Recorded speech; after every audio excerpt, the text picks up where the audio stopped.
Dear students, मैं doctor Alka Pareek आप सभी का गृह विज्ञान की कक्षा में एक बार फिर से स्वागत करती हूँ। हम गृह विज्ञान में वस्त्र विज्ञान एवं परिधान पढ़ रहे हैं और इनमें हम वस्त्रोपयोगी रेशों का अध्ययन कर रहे हैं। अब तक हम कॉटन, लिनन, सिल्क पढ़ चुके हैं और इसी कड़ी में अगला रेशा है वूल यानी कि ऊन।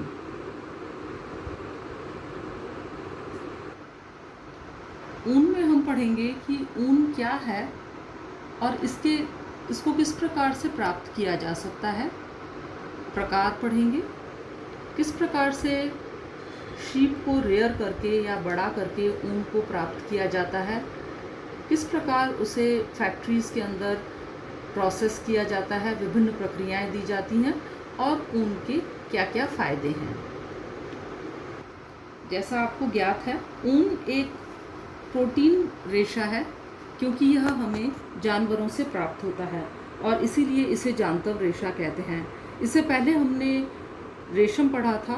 रेशम भी जांतव रेशा है और प्रोटीन का बना हुआ होता है। ऊन मुख्यतः भेड़ से प्राप्त होती है, लेकिन इसके अलावा और भी दूसरे जानवर हैं जैसे कि ऊँट या फिर दूसरे कुछ मैमल्स हैं जैसे एल्पाका वगैरह, उनसे प्राप्त होती है। आगे इसको हम डिटेल में पढ़ेंगे। ऊन क्योंकि एक प्रोटीन फाइबर है यानी कि प्रोटीन का बना होता है और इसीलिए ये अमीनो अम्ल के द्वारा बना हुआ होता है।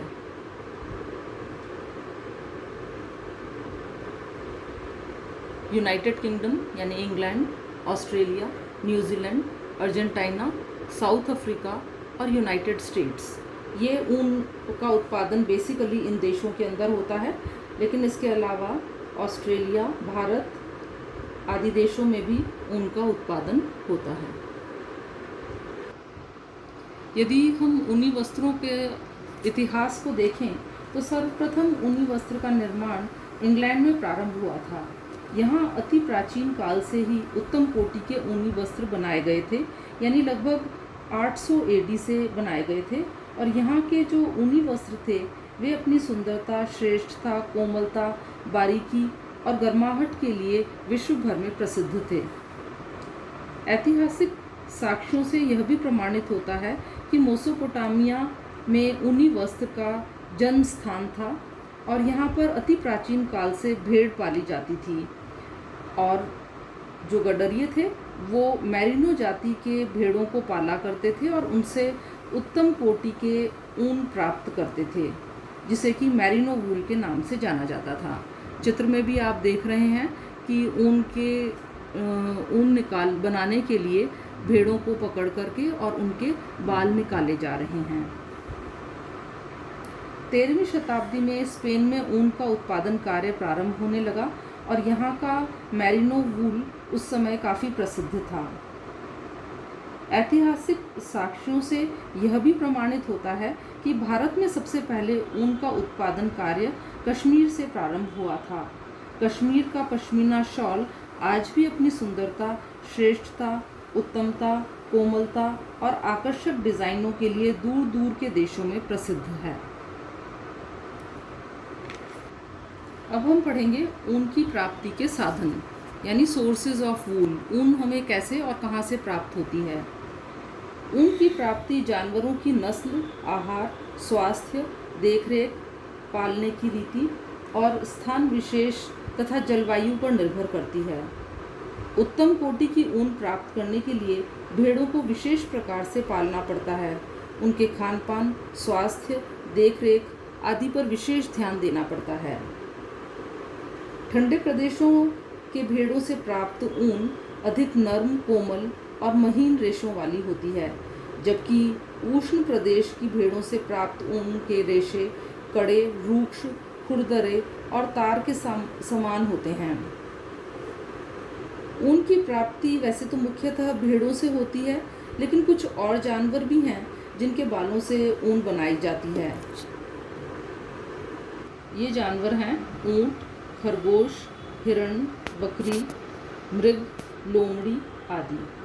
कुछ विशिष्ट जाति के पशुओं के बालों से भी ऊन प्राप्त होती है और ये ठंडे प्रदेश के जानवर हैं। इनको भी अभी हम डिटेल में पढ़ेंगे।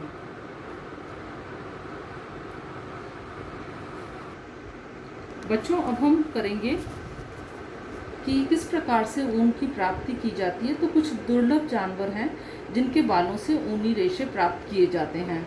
इन्हें मैंने आपके लिए इनकी पिक्चर्स में आपको दिखाती जाऊंगी और उनके बारे में विस्तृत जानकारी भी दूंगी। सबसे पहले है अंगोरा बकरी यानी कि अंगोरा गोट। और अंगोरा गोट से मोहेर वूल प्राप्त होती है। जो ऊन प्राप्त होती है उसे क्या बोलते हैं? मोहेर। यह एक प्रकार की बकरी है जिसके बालों से ऊनी रेशे प्राप्त किए जाते हैं और इस गोट को अंगोरा गोट कहते हैं और इसके बालों को मोहेर के नाम से जाना जाता है। इनके बाल सूक्ष्म, कोमल, लंबे, चमकदार और फिसलन युक्त यानी कि स्लिपरी होते हैं। बालों में प्राकृतिक गोलाई विद्यमान रहती है जिससे अति सुंदर उत्कृष्ट कोटि के वस्त्र बनाए जाते हैं।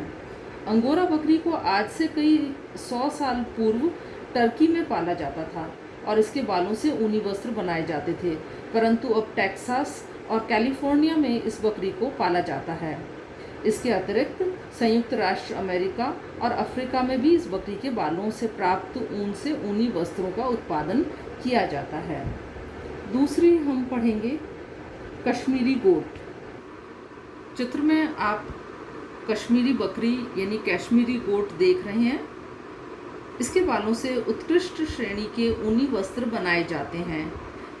इस बकरी का नामकरण भी कश्मीर में बनने वाली महीन शॉल पर रखा गया है।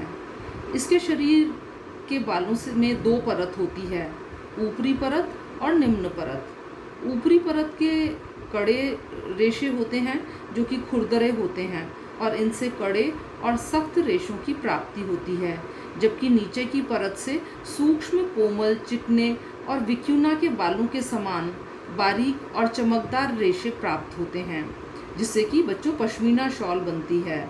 और रेशे की औसत लंबाई 1.5 इंच से 3.5 इंच तक होती है।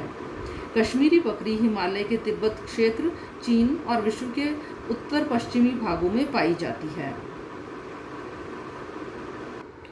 विक्यूमा ऊंट जाति का एक दुर्लभ जानवर है और इसके बाल अत्यंत सूक्ष्म, कोमल, फिसलने वाले, चमकदार और बारीक होते हैं। इसका रंग क्रीम, हल्का भूरा या भूरा होता है। इनके बालों से विश्व में सबसे महंगा कोट मिंक कोट बनता है, जो इन्हें गिने लोगों के पास ही उपलब्ध रहता है। लामा भी ऊंट जाति का पशु है और इसके बालों में भी 2 परतें हैं। ऊपरी परत के बाल लंबे, घने, भारी और मोटे होते हैं, जबकि नीचे की परत से बहुत मुलायम, कोमल और बारीक रेशों की प्राप्ति होती है। इनके बालों में रेशम के समान चमक पाई जाती है।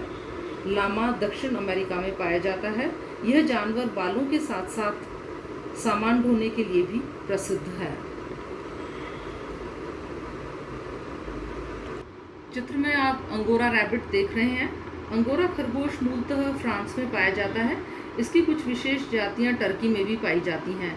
यह घरेलू किस्म का खरगोश होता है और इसे बड़े पैमाने पर फ्रांस में घरों में पाला जाता है। इसके बाल अत्यंत श्वेत, कोमल, बारीक, मुलायम, सूक्ष्म और रेशम के समान चिकने और चमकदार होते हैं।